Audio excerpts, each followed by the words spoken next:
Good morning, everybody. It has been a minute since we last chatted, and we'll talk about that later, but for now, Ross and I are at the Brooklyn Botanic Garden this morning, and we are not usually morning people, but we had some friends staying over last night and they had to leave early, so we got up and got breakfast with them, and now we're just out and about. And I feel like we should become morning people because there's nobody here, and I feel like it's not even that early. 10:30 is not that early. Anyway, it's a beautiful day. It's a beautiful garden, so let's look around.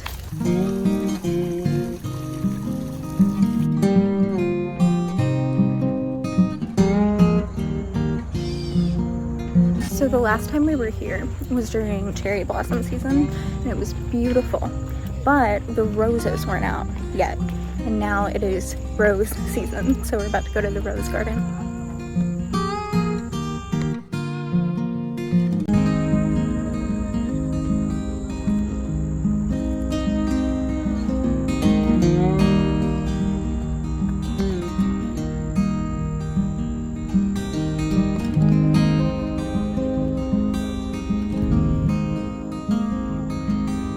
The Brooklyn Botanic Garden occupies 52 acres in central Brooklyn, right by Prospect Park and the Brooklyn Museum.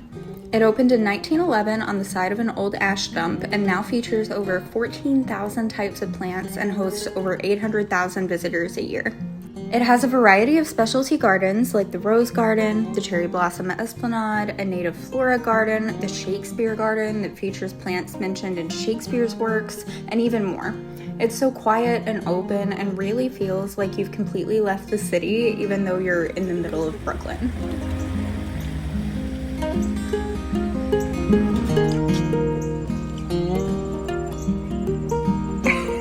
It's huge.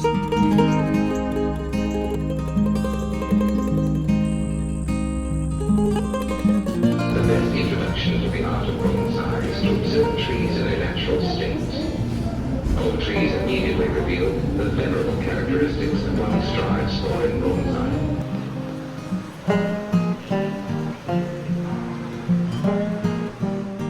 Brooklyn Botanic Garden is open Tuesday through Sunday, and adult tickets are $22 with lower rates for students, seniors, and children.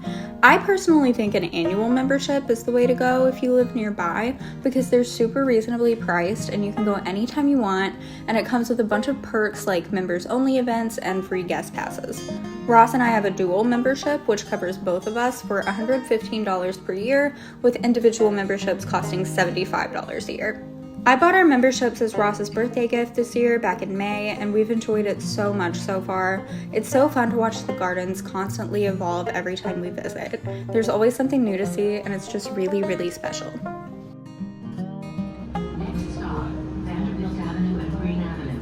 We are back home from the Botanic Garden, and it is just 1:30. We had the nicest morning getting breakfast with our friends and going to the Botanic Garden, and now we're home in time for lunch and don't really have plans to leave the house again today.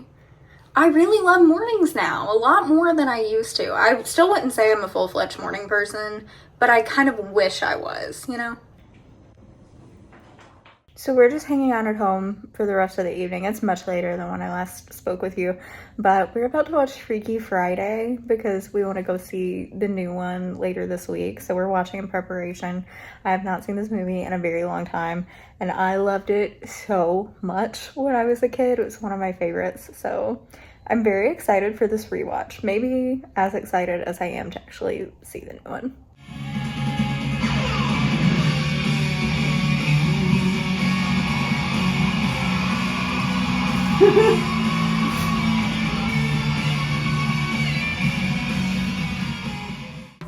Hey everybody, this is Hannah from the future popping in voiceover because I have edited this whole video now and realized that I never explained that I was taking a couple of days off work to use up some vacation days that were going to expire, and also because on the next day Ross and I were going to be celebrating our wedding anniversary at Sojo Spa, which you will later see doesn't quite go according to plan, but that was what we intended to do. And I just felt like I needed to put this in and explain it because, like, why wasn't I at my job? Okay, bye. Do you guys miss her? Oh, God. So you know how yesterday I was like, I'm gonna become a morning person now. This is incredible. This is amazing. I feel so good. I feel like today was like, you're not gonna be a morning person. Oh, no. So I've been in the habit the past couple of weeks of getting straight out of bed and going for my run or going to the gym without even having coffee, without sitting down. Like, I get up, I put my gym clothes on, and I go. And that's what I did this morning, except this morning, I really wasn't feeling it. Like, this past week, I've been pretty enthusiastic about it, honestly, but today, not really feeling it. So I get up, I walk out my door, and immediately realize that I have locked my key in the apartment. I am lucky enough to live in a building with a front desk, so I go down, you know, hanging my head in shame, like I locked myself out. They let me back in. So I come back in, I get my keys, I go to the gym. I get down there, I'm on the treadmill, and I realize that I just can't see. And I put in a brand new pair of contacts this morning, and you know how sometimes contacts, if you wear them, they'll take like a minute to settle on your eye. Like sometimes you put your contacts in and it's just like a little blurry and it just takes it a minute to adjust. I think that's what's happening. Except I get all the way to the end of my workout and I still can't see. I am at that point convinced that I must have opened 2 of my weaker prescription contacts and put them in both eyes. I wear a stronger prescription in my left eye. I'm like, that must be what happened. So I get back to my apartment, or no, hold on, I missed a step. I get on the elevator, I get upstairs, I realize I've left my AirPod case in the gym. So I go back down, I get the case to my AirPods. Like, this is almost embarrassing to admit what a wreck I was this morning. Anyway, I get back inside and I go to the trash can and dig out the little plastic things that the contacts come in. I see, no, I've got both prescriptions. So then I'm like, what have I done? And I decide that I must have flipped them.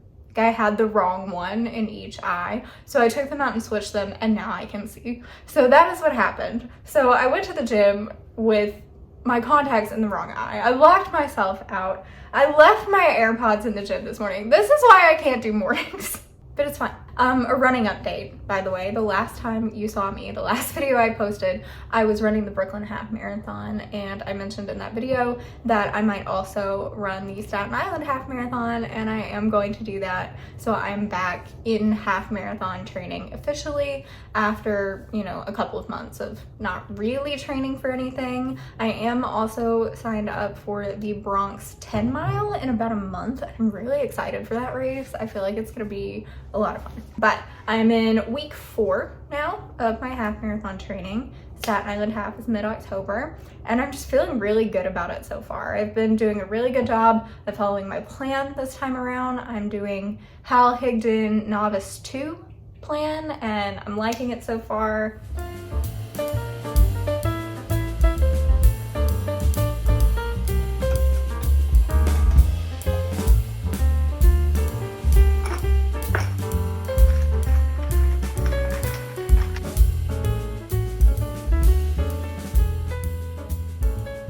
Feels so luxurious.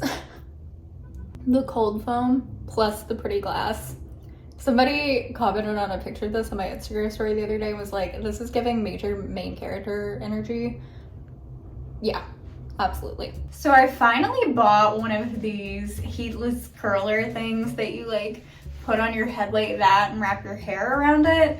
And I did try it for the first time the other day and I was crazy impressed with it. I only had it in my hair for like 2 hours and it did a really good job. So I'm gonna try that again.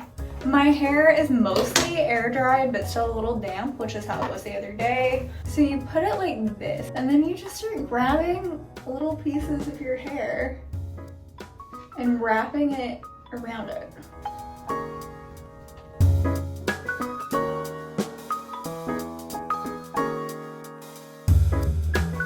And there we have it.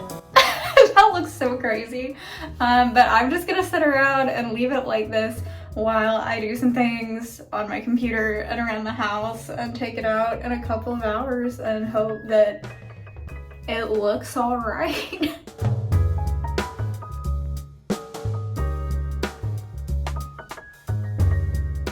All right, I've just been hanging out and doing some work on my computer. I've been editing this video a little bit actually, and I called my mom and now it has been about 2 hours since I did my hair like this, and I'm gonna take it out and see what we've got.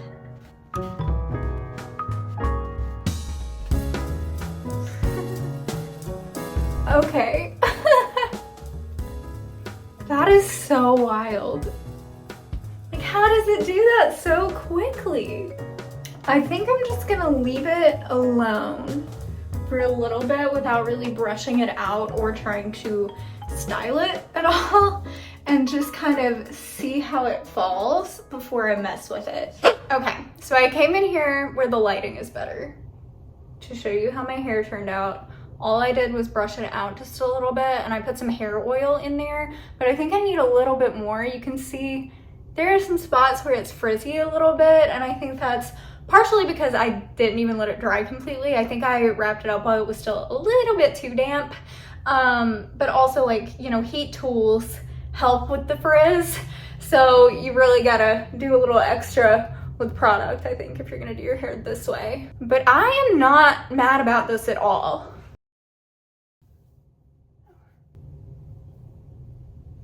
You see that? I'm honestly really impressed with this thing. For no longer than I had it in there, it was really barely 2 hours. And I think it looks pretty good. I bet if you slept with this in, it would turn out so nice. All right, we are back here in this position on the bed where we always chat about things. And I'm ready to address the elephant in the room that is, where the hell have I been? Where the hell have you been, Luca? My last video was posted on May 31st, and at the time of filming this, it is August 11th. I think I'm putting this video up on August 16th. So it has been almost 3 months. First of all, I just want to apologize for sort of abandoning this channel without any explanation. I never posted anything. I never put up a brief video explaining that I was taking a break. And what kind of happened was I didn't really mean to take this much of a break. It started with I was going to take a week off, and I didn't feel like, you know, I needed to make a big deal out of that. And then after about 3 weeks of not posting, I actually filmed a vlog and never edited and uploaded it. I just realized that I wasn't ready to come back yet. Let me know, by the way, if you would still be interested in seeing that vlog. I filmed it in June, so it's definitely not in real time.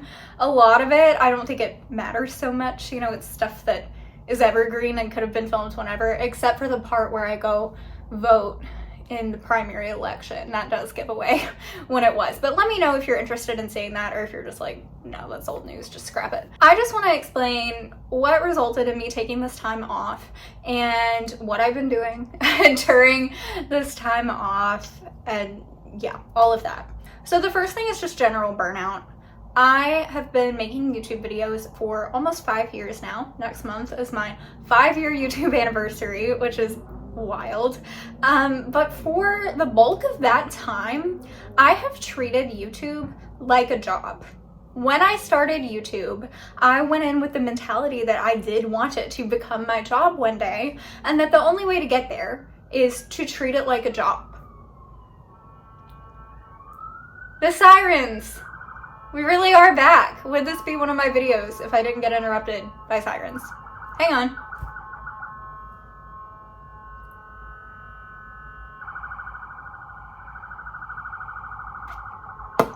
Okay, anyway, I've been at it for 5 years. I've been treating it like a job, posting every week on Saturdays at 10:45 in the morning, you know, pretty strict schedule, rarely missed an upload for a long time. Then I started to get a little lax. Then at the beginning of this year, I transitioned to uploading every other week instead of every week because I could feel this burnout coming on. I started transitioning to not trying to treat YouTube as much like a job, but you know, I still had a schedule I was following. It was still a lot of work, and I think it started feeling like more work because I was feeling burnout. You know, I was able to push myself more when it was really fun for me, but unfortunately it was becoming less fun for me. So on top of all of this general burnout, right after Christmas, my mom was diagnosed with lung cancer. And, you know, that's hard. That's really hard to deal with. My mom is not only my mom, but my best friend. So emotionally, that was a lot, and logistically, that was a lot. I have been traveling to my hometown roughly every month and a half and staying for 2 weeks at a time. And I don't really want to be filming while I'm there. So that gives me limited time to be filming videos when I'm in New York. And then I was finding when I was in New York, I was wanting to spend my time with my friends, or just doing things out and about that I enjoy, or being with Ross, and just not really wanting to film. And, you know, something else that I think contributes to that, besides just logistics, is, you know, I haven't been at my best this year. This has been hard and stressful, and it's been a lot to learn. I know more now about cancer and the medical system than I've ever known before. So it's just been a lot to take in, and it's hard to share your life on camera when you've got something like that going on, especially when it's something that you're not really sure if you want to share or how you want to share it. Because this is not my health information, right? This is my mom's information. And I didn't want to put anything out there that she didn't want me to. I was kind of grappling back and forth with what to share, when to share, how to share it. So I just wasn't sharing anything. And then it felt kind of disingenuous to just be making vlogs, but not mentioning this very major thing that was going on behind the scenes. I still don't really plan to talk about that a ton going forward because, like I said, it's not my health information, it's hers. But I just wanted to let you know what had been going on because it has been a very major part of my life this year. And I also just want to share that she is doing okay. One of the first questions that I get asked when I tell people that my mom has cancer is, you know, how bad is it? Which I understand wanting to know that. So I'll share that it wasn't like an easy fix, if there is such a thing. They couldn't just do surgery and get it out of there. So she has been doing chemo, and that's been very hard, but she is being treated with curative intent, which is great. So a combination of just general burnout and also the things that I've been dealing with in my personal life have just really made the thought of turning on a camera and talking and putting it out there for the world to see just feel really difficult for the last little bit. It was bringing me a lot of anxiety when I would pick up the camera and try to film.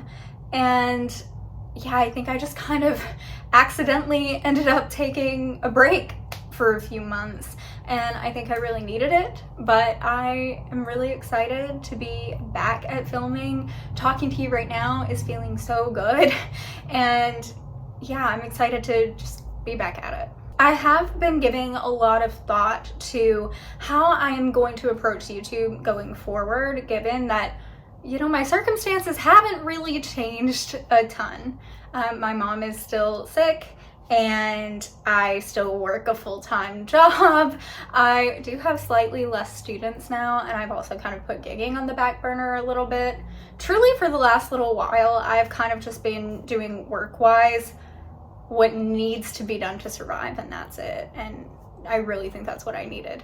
But going forward with YouTube, I've kind of spent some time assessing what about filming feels stressful for me, ways that I can streamline the process a little bit, and just ways that I can make it more fun again.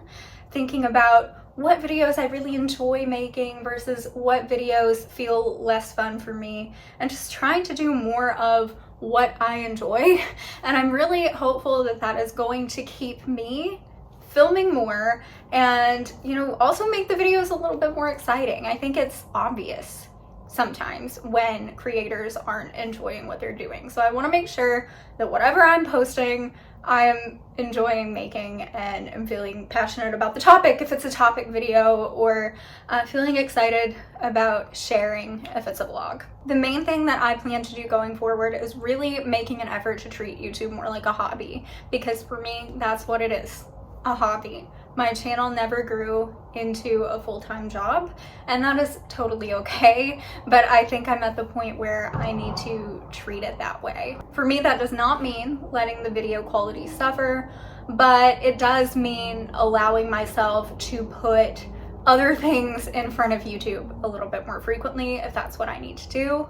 I am also not going to recommit to a posting schedule right away. Maybe I will eventually, but for now, I'll be here when I'm here, and it will be more frequent than it has been the past few months. I am really excited to get back into filming, like I said, but I think I kind of need to soft ease back in. There is also one more thing that has been going on in the past couple of months while I've been offline that I wanted to share with you guys. And that is that Ross and I are starting to sell these Spritz cookies that he makes. I know I've shown him making those on this channel before. We make them for Christmas and other holidays and just to have because they're delicious. And for years now, people have told Ross that he should sell those because they're so good. And he decided that he really wanted to do that. So we have joined forces and put our skill sets together to make that a thing. At this point, we've only kind of soft launched. We're not advertising super hard yet, and we haven't done any makers markets or anything yet, although we do really hope to. We're working on applying for some right now, but we do have social media accounts that I will link. If you're in the New York City area and you would be interested in buying some cookies, you can send us a DM on social media, or you can send us an email and we can get that in the works for you. Right now, we can only do local orders. We're not able to ship, but we can do pickup in downtown Brooklyn or Midtown, or we can deliver to you depending on your location for an extra fee. And I know, I can hear you now being like, Hannah, you were just telling us how overworked and burnout you are. What is this? What are you doing? I know, but this has been really fun. It's something that I'm doing with Ross. Like, we're teamed up on it. We have each other to lean on, and it's just been really fun to learn about a new thing. Ross is still the maker of the cookies, but I've been doing a lot of the admin stuff and the social media, which is, you know, one of my skill sets, and just like working together to figure out all of the logistics and the things that we have to do to make this cookie business a real possibility has been so different from anything I've ever done before that it's really been a lot of fun, and it's felt exciting and not overwhelming. But I know. Anyway, speaking of Ross, I need to go get an anniversary card, and I think I might get him a little sweet treat or something for anniversary tomorrow, so we're gonna head out and go do that.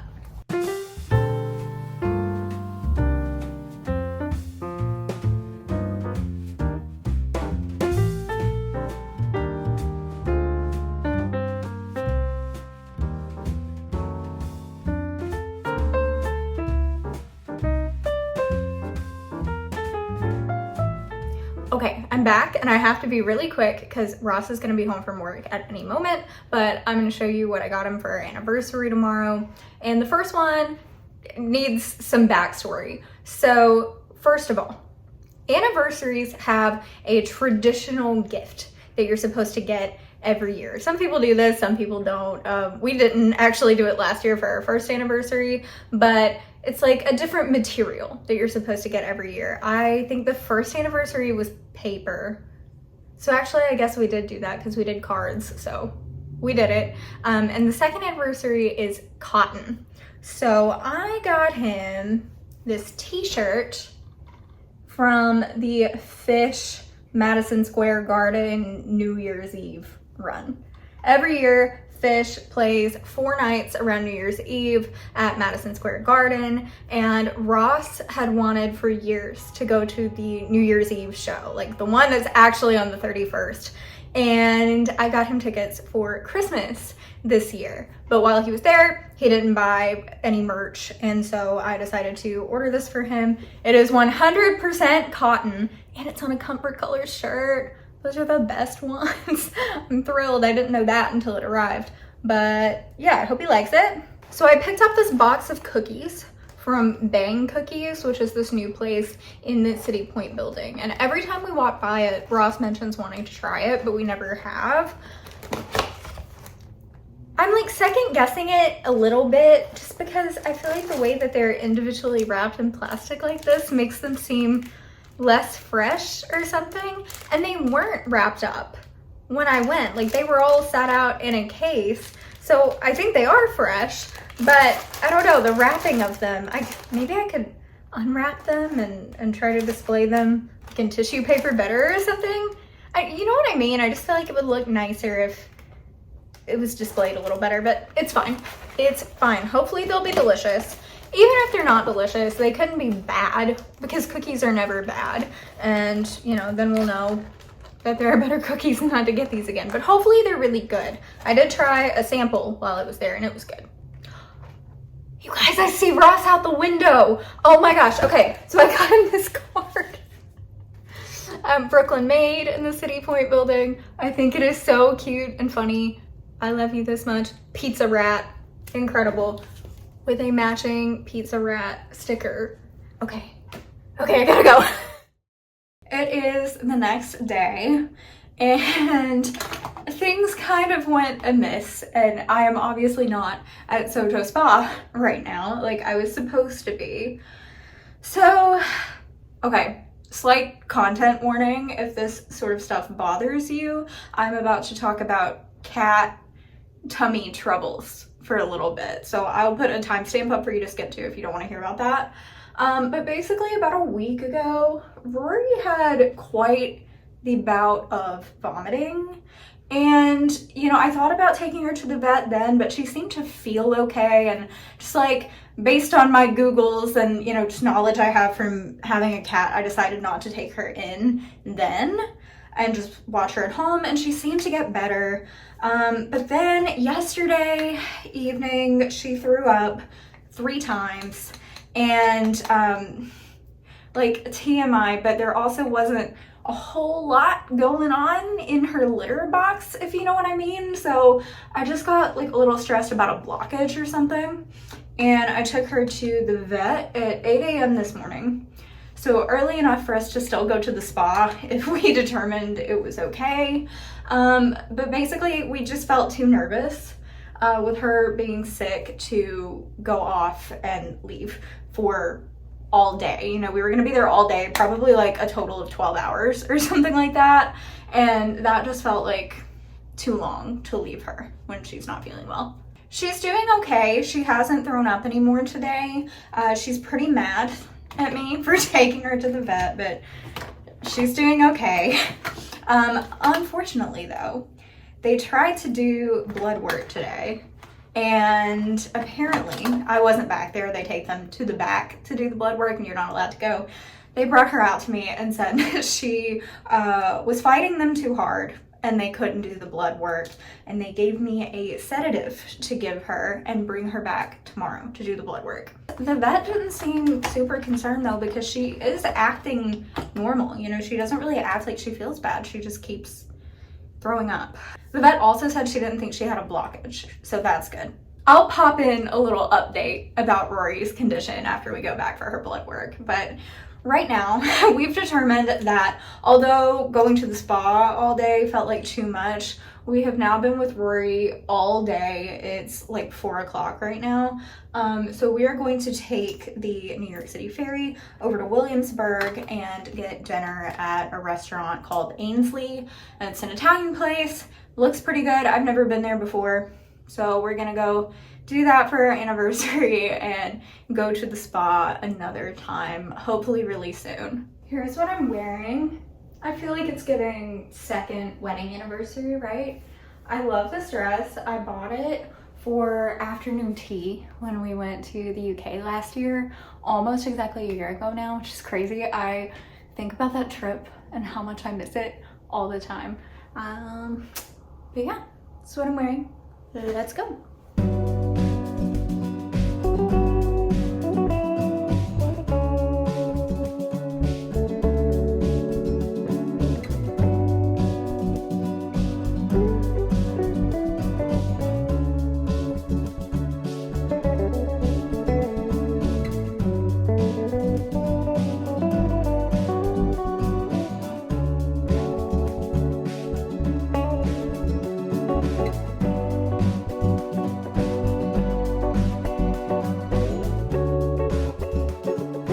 We had the best evening riding the ferry and enjoying a delicious Italian meal at Ainsley. All I wanted was some pasta with red sauce and a big ball of burrata, and that is exactly what I got. I'm so happy to be back at vlogging again, and I really hope you enjoyed watching. Give the video a like for me if you don't mind, subscribe, and I'll see you soon.